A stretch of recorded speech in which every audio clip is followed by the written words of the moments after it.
to give this presentation, you either have to be like a rock star networker, or in my case, someone who has found networking to be challenging and has had to really learn the ropes. So I wouldn't describe myself as the most amazing networker in terms of just a natural knack for it. I've had to work really hard at it. So hopefully I can share some of my own tips that I apply in my own life with you today. Just a super quick little bit about FlexProfessionals before we start. And the reason why I want you to know about us is because we have access to jobs. And I suspect that you are here in part because you might be looking for work now or in the future. And we are a recruiting and staffing firm, and we're a boutique. So our niche is part-time or flexible work arrangements.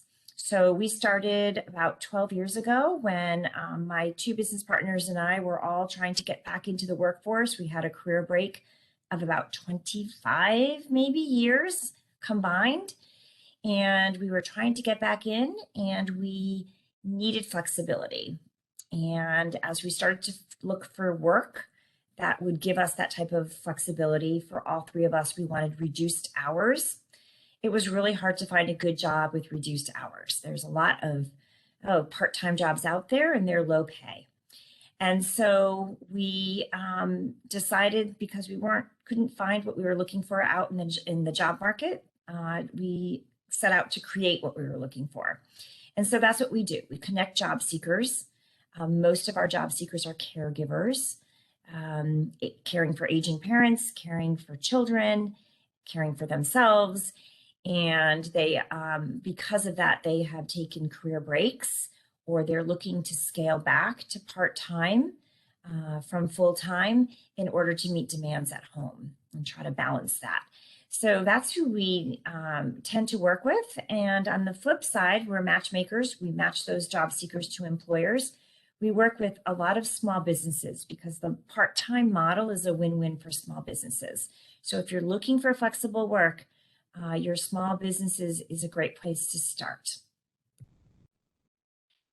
So moving on into the meat of our presentation, one of the things I would like for you to take away today is these stats, because they tell you a lot. And I think that in this day and age, with social media so front and center, with technology so front and center in our lives, that many job seekers think that the way you find work is you go online, you go to Indeed or a similar connection platform, and you find a job that looks like something you might be interested in or qualified for, and you upload your resume and you click submit. Or if you happen to know of a company that's hiring and you go to their website, you go to their career page, you see the job openings and you put your resume in, you click submit. And it doesn't take more than a couple of minutes, unless it's a big company that wants you to recreate your resume, which can be very annoying. But that's how a lot of people think that that's how you find work. And so you're kind of hiding behind your computer, and you are basically throwing your resume in a black hole. And you are doing that along with thousands, sometimes hundreds, sometimes thousands, sometimes tens of thousands of other people. And for that reason alone, your resume is probably kind of stuck in the pile somewhere. And you might be the best qualified for that job, but because maybe you were the 50th person to submit your resume and somebody's going through the resumes, they might not get to you. And so at the end of the day, it's a pretty bad way to find a job. So your takeaway today is that one-on-one networking, that one-on-one connection is going to be the best way for you to find a job you love. So 80% of all jobs, and I think this stat is low, are found by people talking to other people who might lead them to other people who might lead them to a job. That's how it works. It's slow. It's sometimes painful that way. But if you are purposeful about it and you spread your branches out, it's going to be a very successful strategy.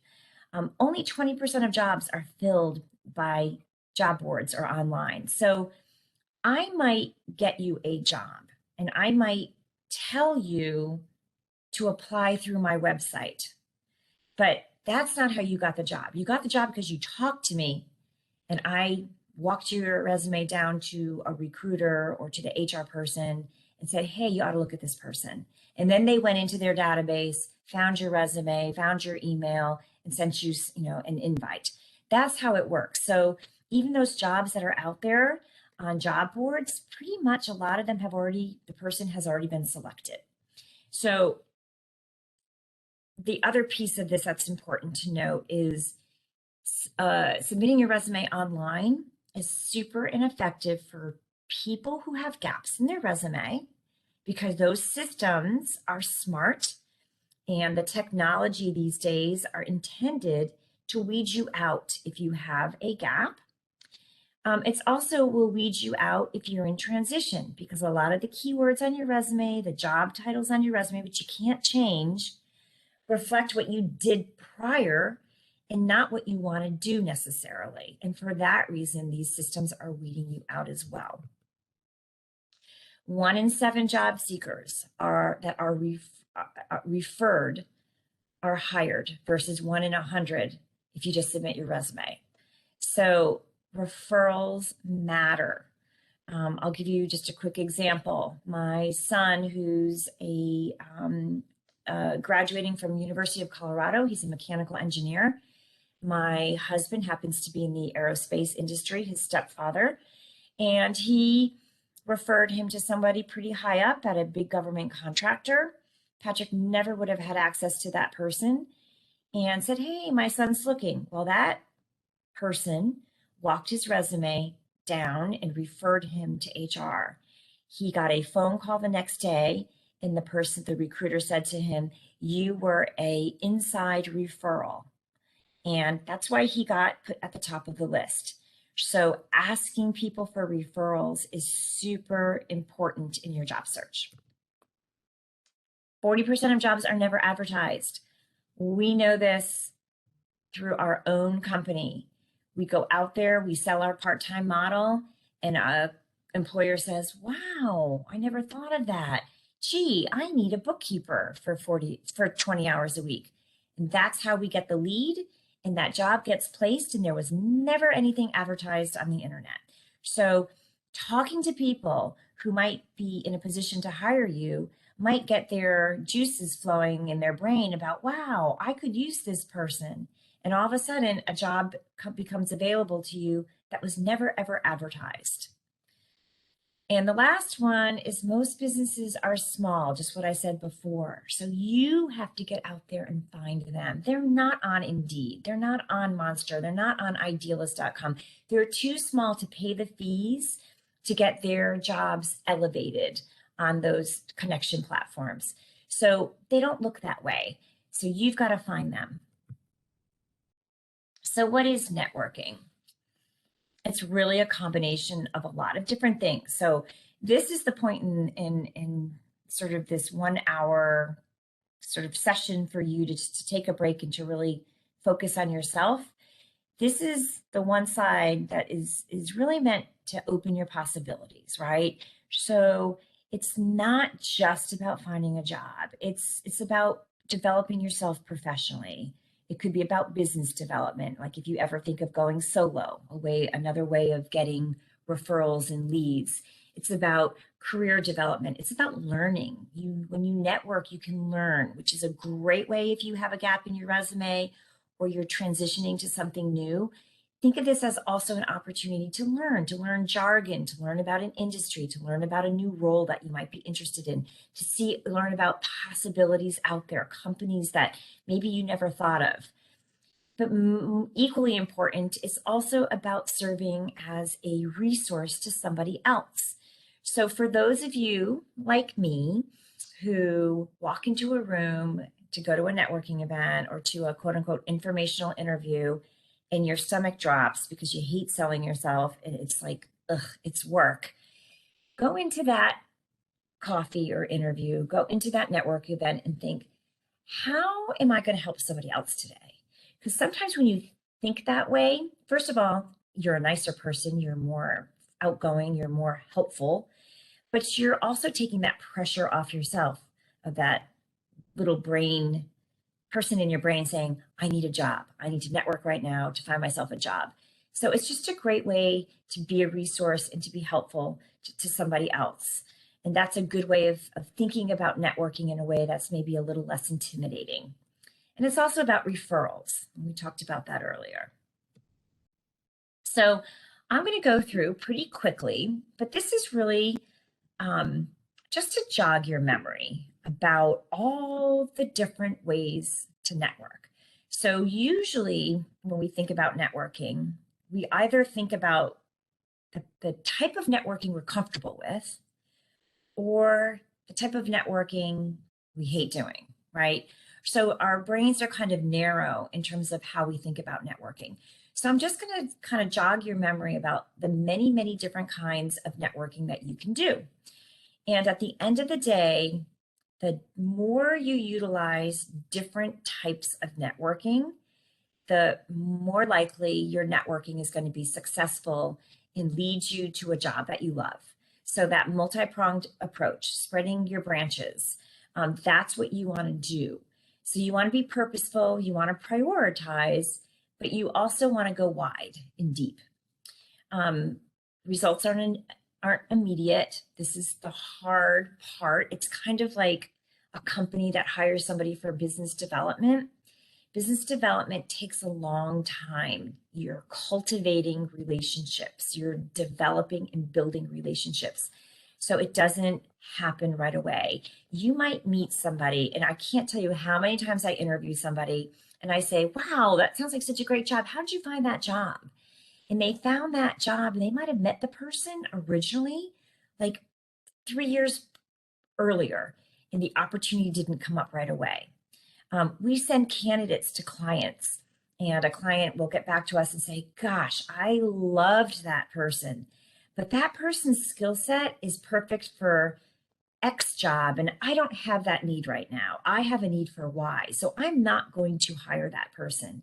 And then maybe a year later, they call us back up and say, hey, remember that woman who interviewed and she relocated 5 offices in a year?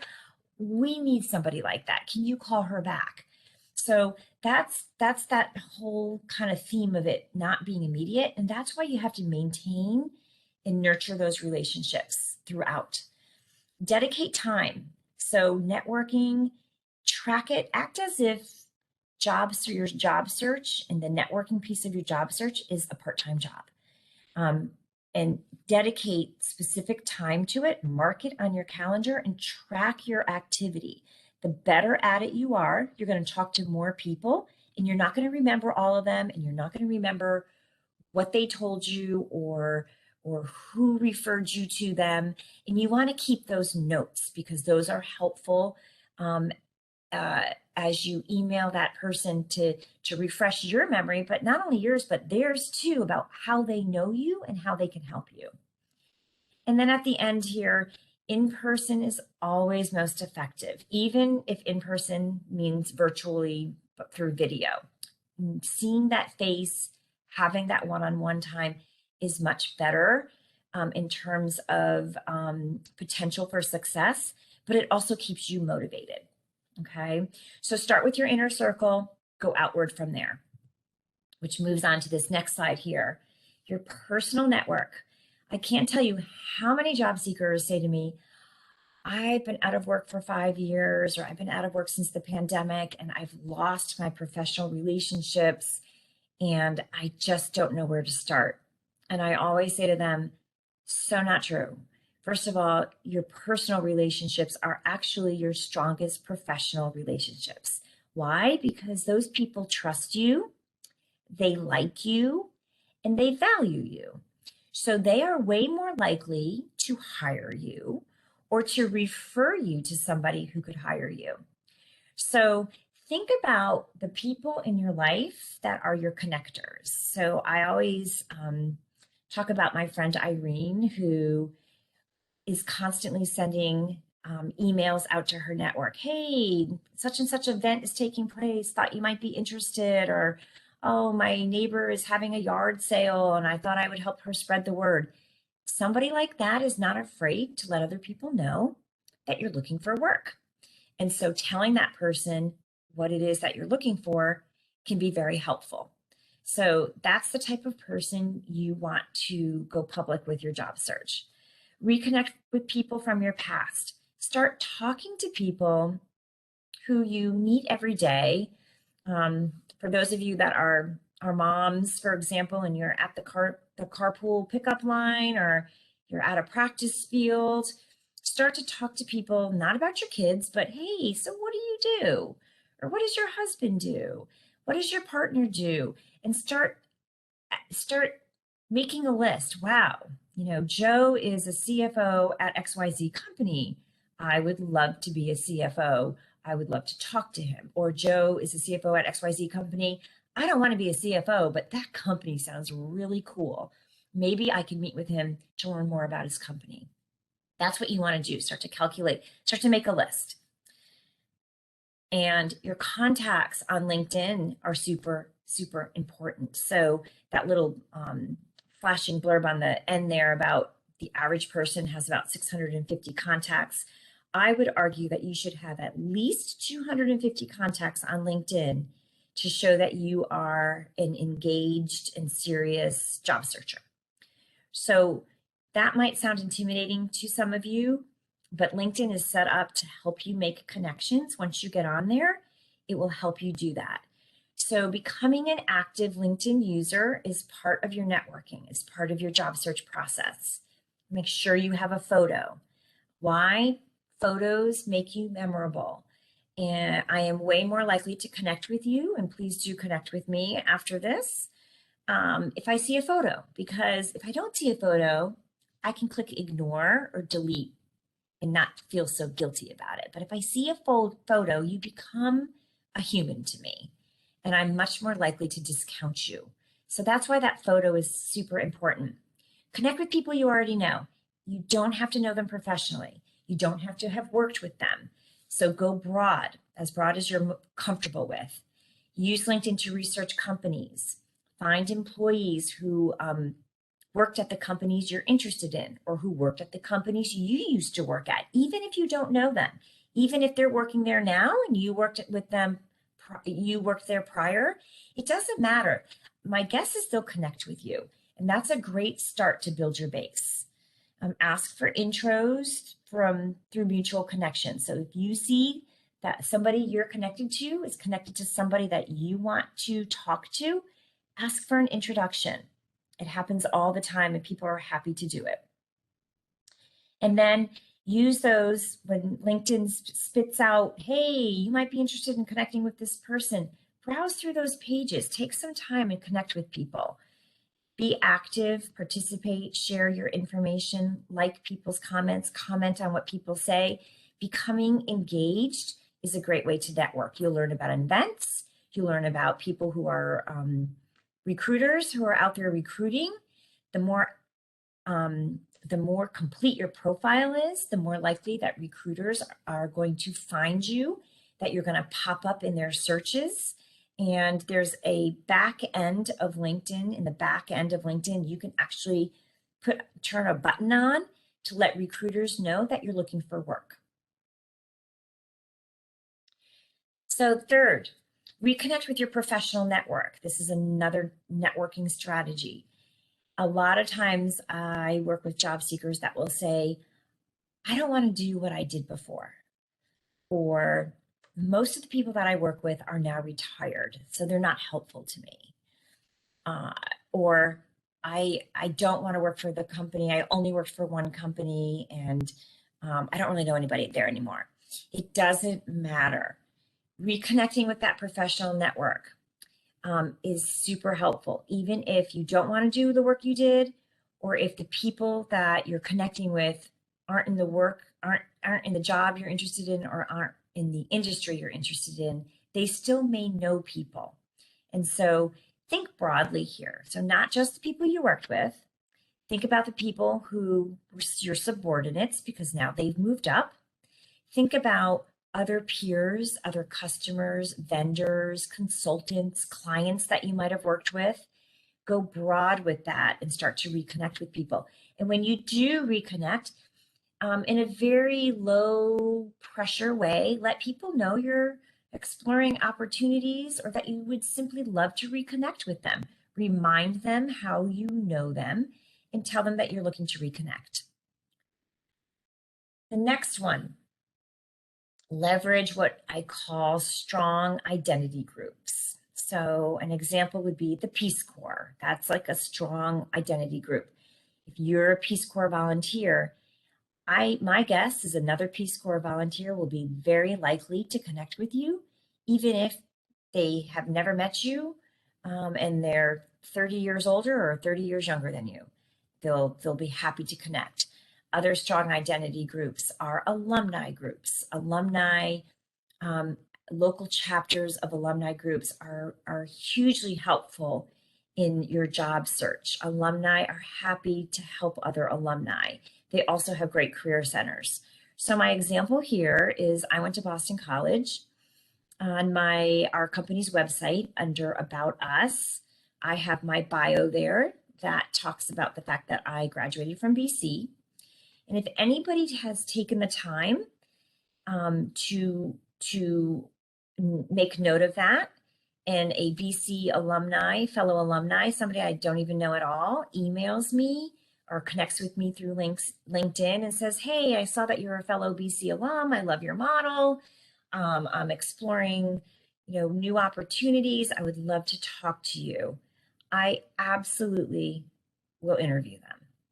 So that's why connecting with groups like this is really important. Somebody from your church, somebody from the Boy Scouts or the Girl Scouts, something like that.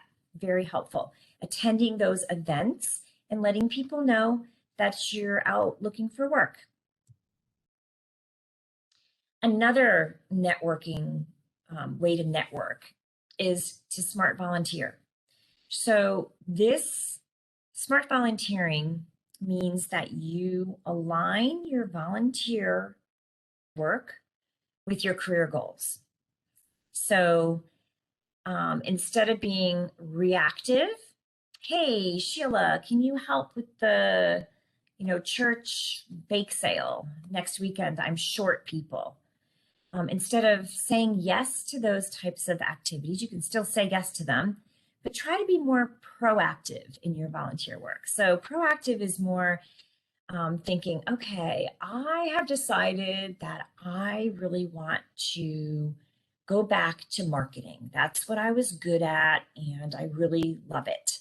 But I'm lacking digital marketing skills. I've never managed anybody's social media accounts, and I really need to learn the software out there like MailChimp and Eventbrite and those types of things to send a newsletter or organize an event.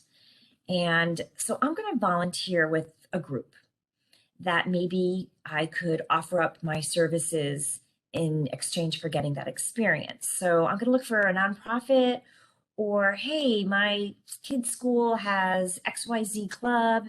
They do events, they do lots of activities, and everything right now is just through email. So I'm going to see if I can just ask if I can help out, and I'm going to use a more sophisticated system and get them on Facebook or what have you and learn those skills. That's what smart volunteering is all about. In the process, not only can you learn something new or solidify your passions or the industry you might want to go into, but you're also likely to meet people who like you by the nature of, by the fact that what you volunteer at is your missions are aligned. So they like you, and they're more likely to make an introduction and introduce you to somebody who could hire you. So these are great ways, sharpening your skills, smart volunteering. They're great ways that are also networking, but they're also building your confidence, which is huge in the job search process, and they're building your network as well. Next one is networking within an industry. So many of us are looking for work that's tied to a certain industry. So if you're interested in marketing, there are marketing associations, many with local chapters all over the DMV area. Same for HR, same for legal, same for technology, IT, web development, you name it. There are professional organizations within industries, within fields, and within industries. So there's lots of professional associations related to cybersecurity, for example, or related to homelessness, you name it. So think about the industries that you align with and start to join those organizations to gain some knowledge, to gain some more contacts, to kind of get that jargon that you might be missing so that it's at the tip of your tongue when you interview. And a great way to do this is to volunteer. So an example of this would be if you're looking to get into human resources. The Society of Human Resource Management is a huge professional organization. They have local chapters that are completely volunteer run.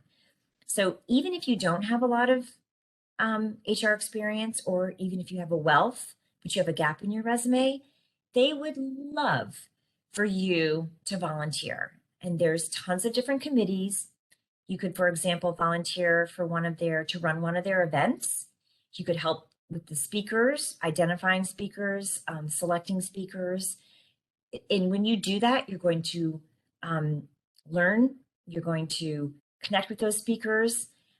Usually at SHRM events, at the beginning of the event, they have a 5-minute period where people can get up and announce that they're looking for work, and that HR professionals from different companies can get up and let people know that they're looking for HR people.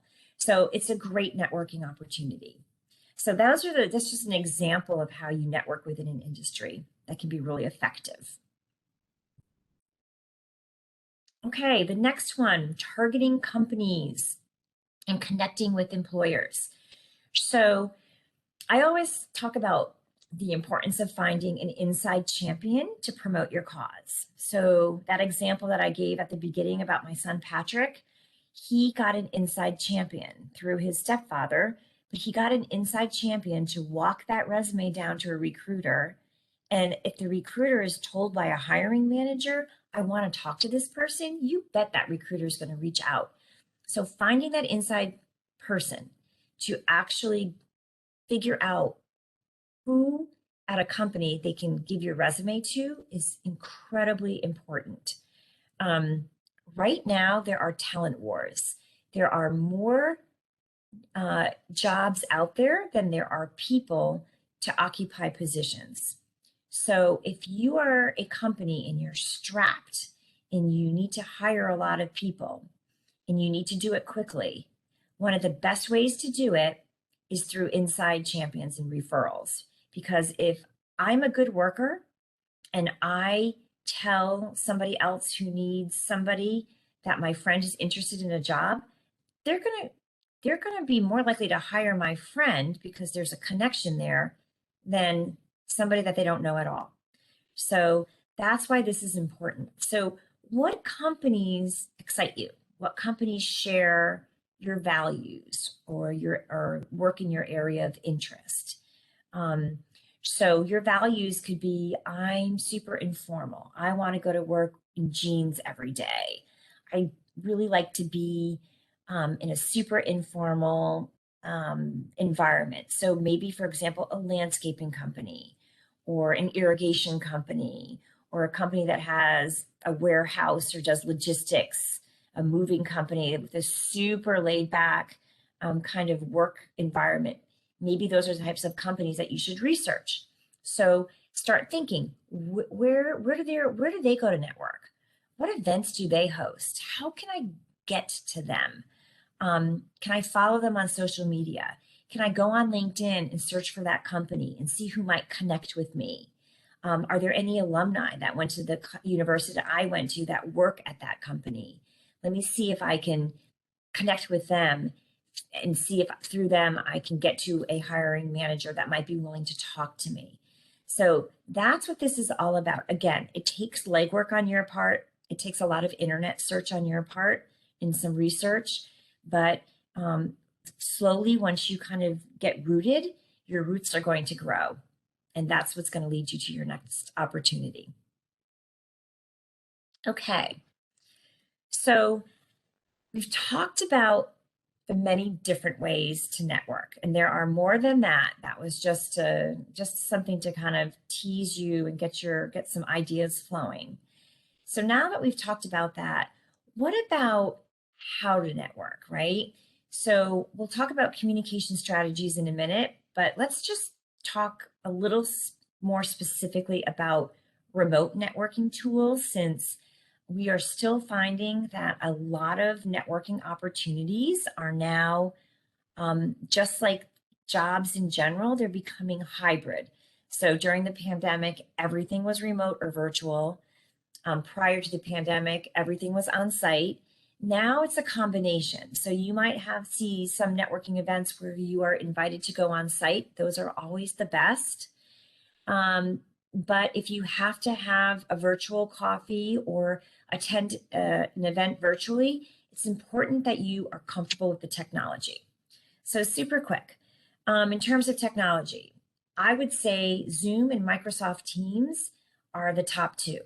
So if you have a Microsoft 360 account, you can get on Microsoft Teams and learn that technology. If not, get a free Zoom account. The technology is pretty much the same across all of these platforms. So if you know one, you should be fine if you have to use another platform cold. So get on Zoom, learn how to share a file, learn how to turn your camera on and off, to mute yourself, to ask questions through the chat, to change your profile picture, to change your background. So you're super comfortable on it when you have to network. Same thing with equipment. You're going to need, you can use Zoom on your smartphone. You can do it on a laptop, on a PC. Make sure you understand where the camera is, where the microphone is, how to use headphones to mute out as much noise as possible. You want to be able to be very comfortable on these platforms. There's a free Zoom account. You can use your Google Calendar and Outlook. Make sure you know how to set up an invitation. So that's what this video is. Hopefully it's going to work with the sound. I'm not sure if it is. So Kristen, let me know if the sound doesn't come out for you on this. Yeah, it's not working. But what this is showing you is how to go on to Zoom. And you go in there and you are scheduling a meeting. A lot of people don't know how to do this. Click on meetings, you click on schedule a meeting. And you go in there and you put your meeting name. It could be Coffee with Marsha or something like that. And you set up your calendar with your time. And you put a little description in there so that the other person can see that. And you choose your date and your time.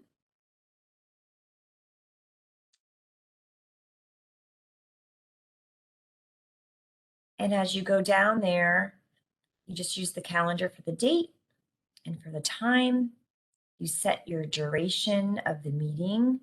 So depending upon the person, it could be an hour, which is kind of long. I would probably drop it to maybe 30 minutes or 20 minutes to be respectful of somebody else's time. And then you go on there and you're going to save that meeting. So now that meeting is saved. And because that meeting is saved, you'll see there a link. It creates a link for you. And so the meeting is showing up on your Zoom account and you can add it to your calendar. So you're going to go in there, and if you have Yahoo or Outlook or Google, you're going to add that meeting to your calendar. So Leanne right now is going into her own account. She's opening it up, her Google account. It's going to show up on her calendar automatically that you've been invited to a Zoom meeting. So now she's going to go and she's going to add a guest. So she's making it easy for the person that she has connected with for a networking meeting.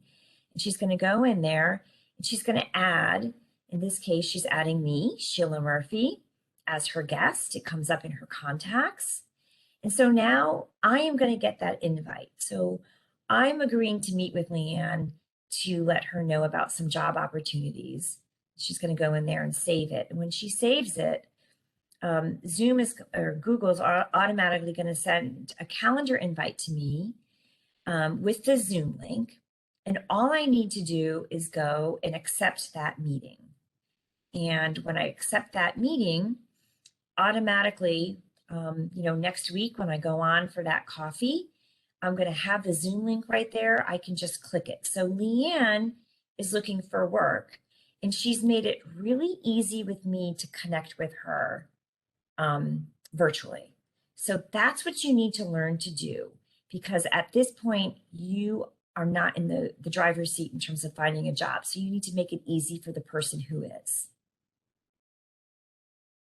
So here's another example just in terms of for networking. You really want to get camera ready. You really want to make sure that that lighting is really good.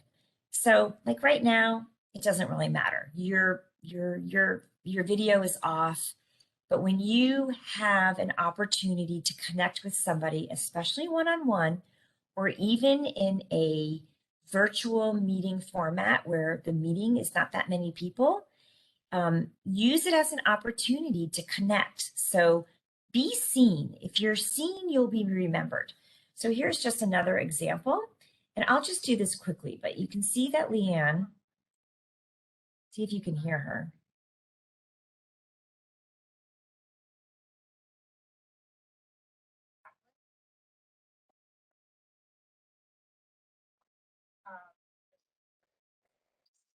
I can hear very faintly, but Faintly. not enough.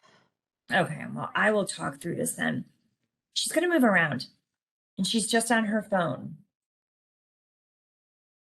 And she's facing her computer, but the window is showing light on the side. You can see the side of her face. So she's moving around her room to figure out where the lighting is best. So take your phone out, take your, press that button where it becomes a selfie, walk around the room, and make sure you do this at the time that your call is going to be at, right? Because what it looks like at 7 p.m. is different than what it's going to look like at 7 a.m. Find the best lighting in your room.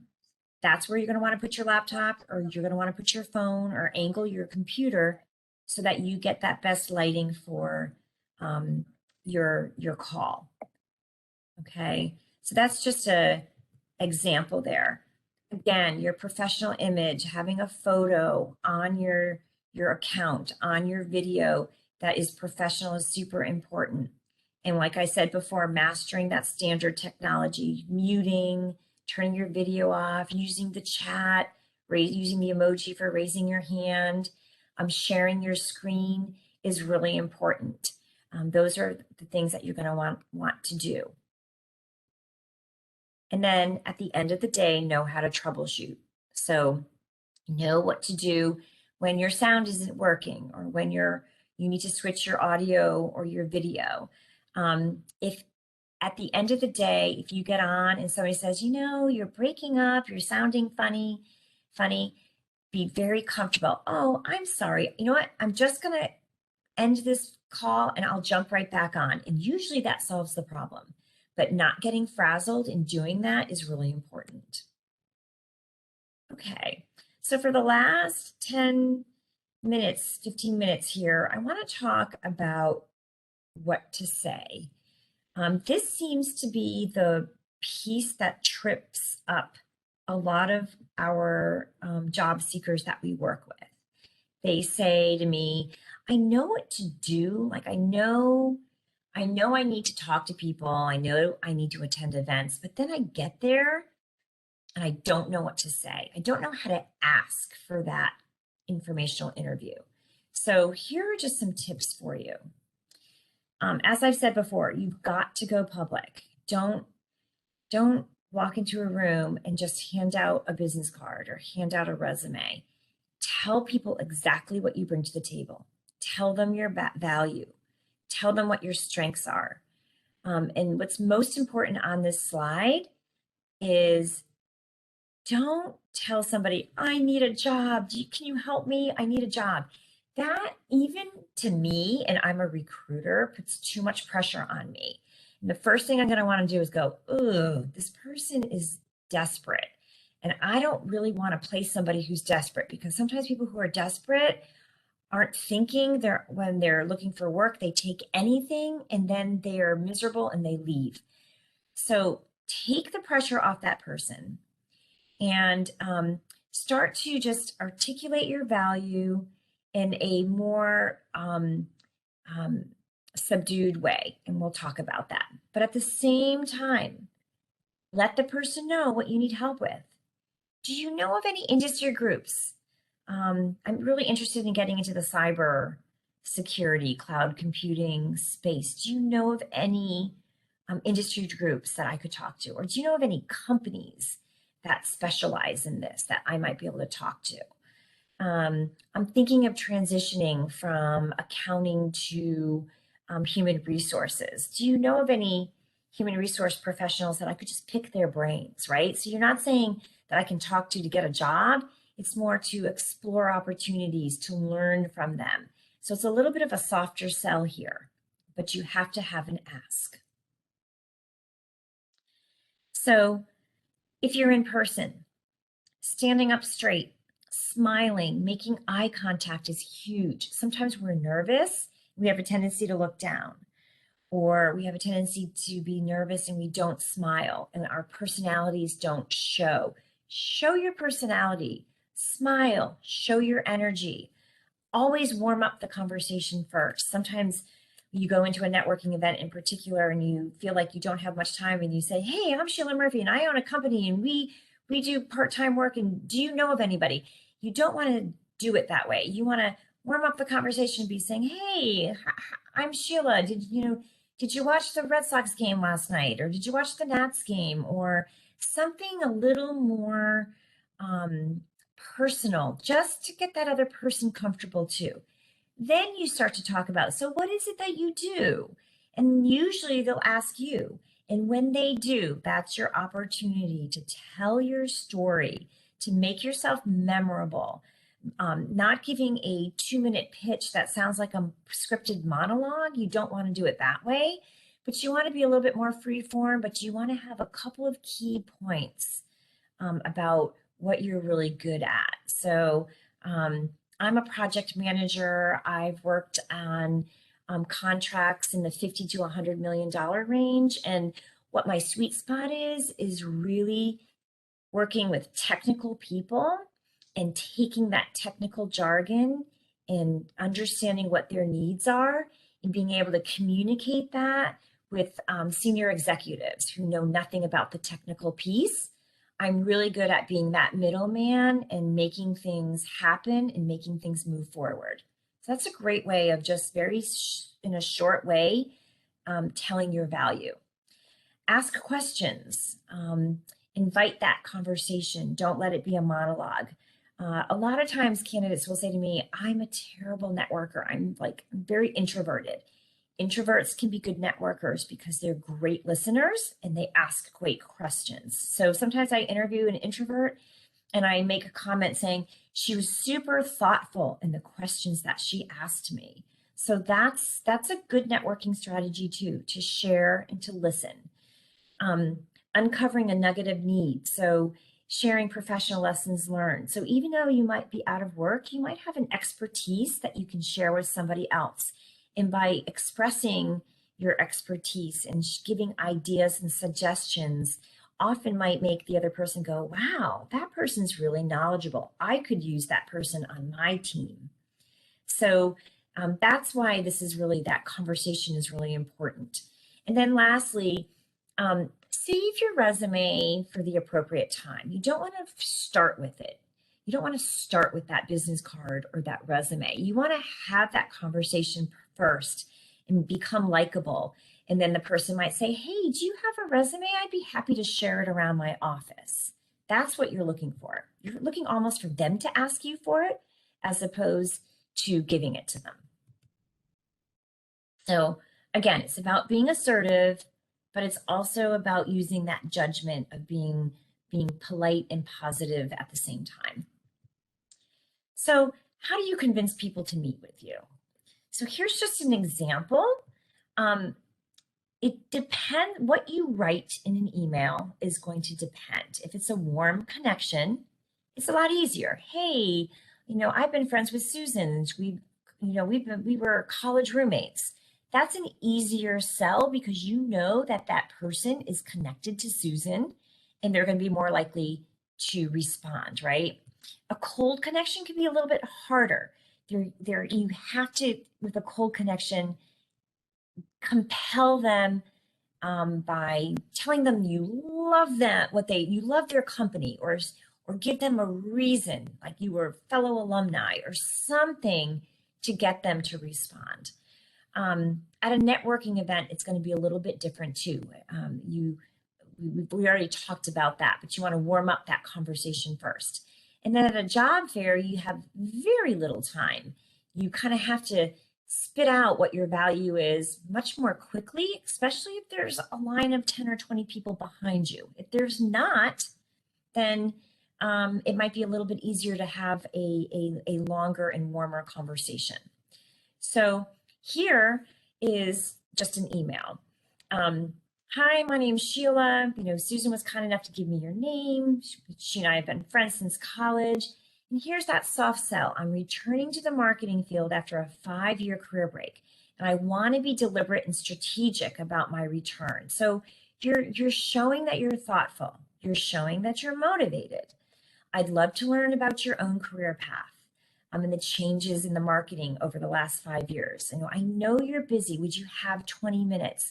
So you can see here, never did Jen say, or did the person say in this, or did Sheila, I guess me, never did I say in this email, I need a job.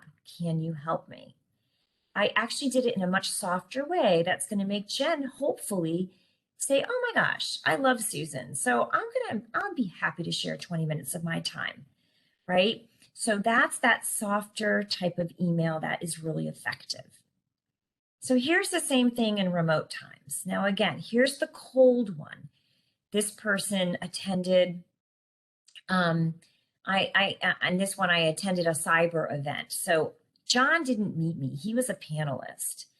But in this email, I tie into it something that I learned about him, right? Or something that I appreciated about his presentation. So right then and there, I'm becoming more likable. Everybody loves to be flattered every once in a while. So I do a little flattery, and then I say, hey, I'm a former software engineer. I'm eager to transition. I'm exploring options. Again, it's not, do you have a job for me? And I'd love to learn more about your industry. Who doesn't like to pontificate a little bit and share a little bit of their expertise? And so here you're saying, would you be open to a phone or video conversation? I'd be happy to set something up. And then you go back and you go to Zoom and you get your free account and you learn how to set up a meeting and you send an invite via Zoom, or you can do it via Google, do a Google meeting and send a Google invite. But you're showing that you're motivated, you're showing that you've got some tech savviness to you, and you're being respectful of this person's time. John might not answer. He might not answer for a month. You might have to peg him a couple of times before he answers. But my guess is that at the end of the day, you will be successful if you do it this way. Virtual networking. We talked a little bit about this earlier. I'll just be super quick here, but different networking events, some are better than others. If there's 500 people on a call and you're all, the host has muted you and you don't see videos, your video has been turned off, it's kind of hard to be effective at networking. But let's just say there's 20 people on the call or 30. And you have your video on and only half of you have your video on, you're going to be seen. And what happens if the meeting host allows you to unmute yourselves to ask a question? And you unmute yourself and you ask a really good question that resonates with the panelist or the speaker, and you guys have a back and forth. You become memorable. Then you go on to LinkedIn and you connect with that person. That's what you want to do. If you can't do that, use the chat to ask a question. Now, you don't want to become memorable because you monopolized the chat and asked too many questions and became annoying, right? So you got to balance that and use your judgment. But, connect with those panelists, connect with some participants. If you find that you know that people are in the same field as you or the field you want to get into, use the opportunity to the extent that you can to build your network. Following up is critical. I think this is my last slide. So passive networking is worse than not networking. So passive networking would be somebody gives you a referral, you sit on it, then you email, and your email really wasn't that well written. It was super short. It was done on your iPhone, and then you never follow up. You basically gave that person who may have a job for you a bad impression. So if somebody refers you, appreciate the referral, even if you think that that referral is going to lead to nowhere. So maybe you don't talk for an hour with that person. Maybe you only talk for 10 minutes, but make it a good 10 minutes and send a email back. You always want to send a personalized thank you email back. And not only to the person that you talked to, but to the person who referred you.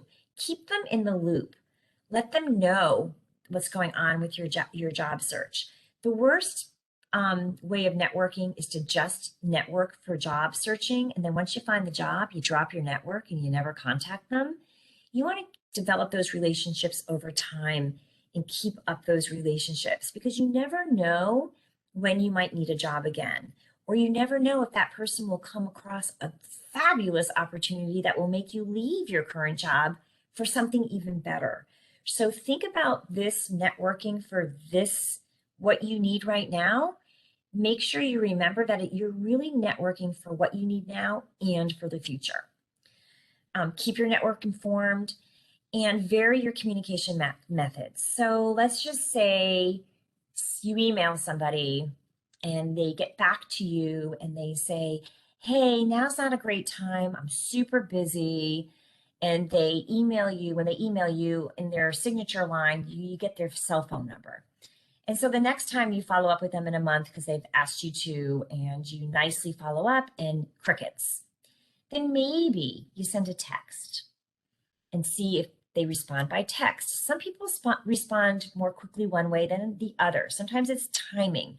Sometimes I get a text from somebody and they've emailed me, and the email is like 100 emails away in my inbox, and I get the text and I'm driving and I'm like, you know what? I'm just going to call this person. It's going to go to Bluetooth. I've got 10 minutes. That's all I've got, but that's going to be helpful to them. It's going to get that monkey off my back. I want to make this call and be done and over with it. So I'll call them and we'll have a conversation while I'm driving. Maybe not the best way to do it, but hey, it suits my purpose. It helps the other person. So be it, right? So just vary your communication methods to see what resonates with the person that you're trying to network with. Okay. Lastly, and last piece of advice, if you've got a job lead, a lot of times we go, oh my God, I'm so tired of networking. I'm so tired of looking for a job. I hate doing this. I'm just going to put all my eggs in one basket. I'm going to say my prayers and cross my fingers and hope that this job leads to, hope that this interview leads to a job, right? Not a good thing to do. Studies have shown that if you get that one interview, you become so much more confident. That's the time to actually triple up on your networking, because you become more confident.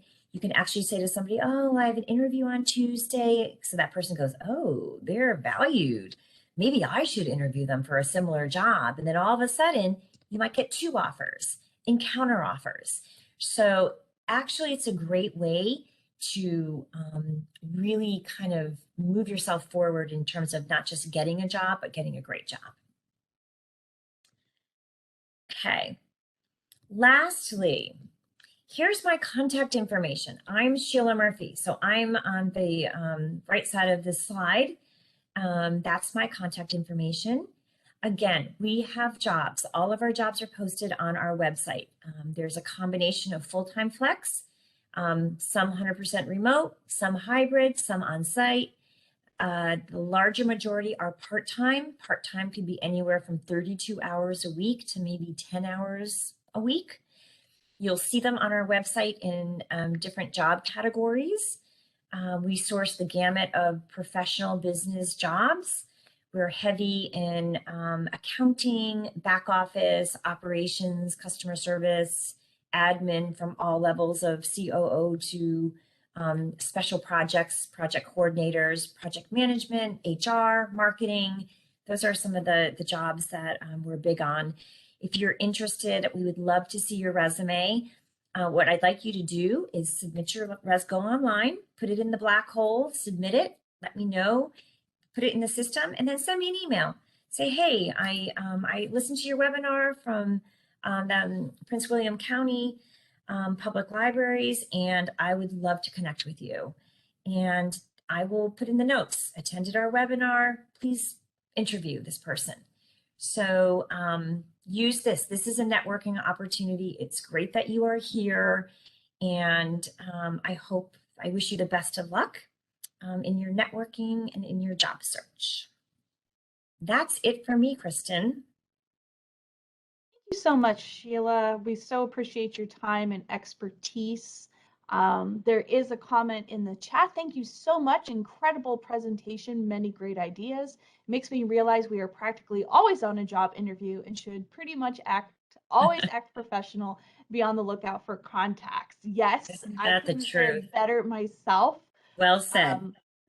I will say, I start my video again. I will say that I'm currently working with Sheila on bringing resume workshops to the libraries this fall. So this would be an opportunity to meet one-on-one and have an individualized session to review resumes and just discuss more personalized questions that are pertaining to your situation. So keep an eye out for that. We're very excited to be developing that. And have a wonderful rest of your day. Thank you both so much. You're welcome. Thank you. Have a good day.